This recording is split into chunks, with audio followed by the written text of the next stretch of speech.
মুদি দোকান, প্রসাধন সামগ্রীর দোকান, জুতার শোরুম কিংবা রেস্তোরাঁ, দৈনন্দিন জীবনের এসব পরিচিত ব্যবসায়ী এবার আসতে পারে সুনির্দিষ্ট করের আওতায়।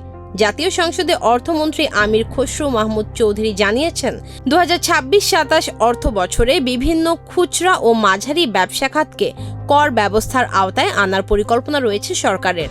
প্রস্তাবিত তালিকায় রয়েছে মুদি দোকান, কাপড় ও তৈরি পোশাক বিক্রেতা, কনফেকশনারি, প্রসাধনী সামগ্রীর দোকান, প্লাস্টিক ও সিরামিক পণ্যের ব্যবসা, জুতার দোকান, হার্ডওয়্যার, ইলেকট্রনিক্স পণ্যের বিক্রেতা, tiles, rod cement, furniture, Mishtanna Bhandar ও রেস্তোরাঁ সহ আরও কয়েকটি খাত।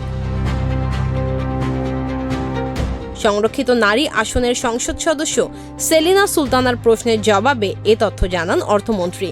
তিনি বলেন, করের আওতা বাড়িয়ে রাজস্ব আদায় বৃদ্ধি এবং আরও বেশি ব্যবসাকে আনুষ্ঠানিক অর্থনীতির অন্তর্ভুক্ত করাই সরকারের লক্ষ্য।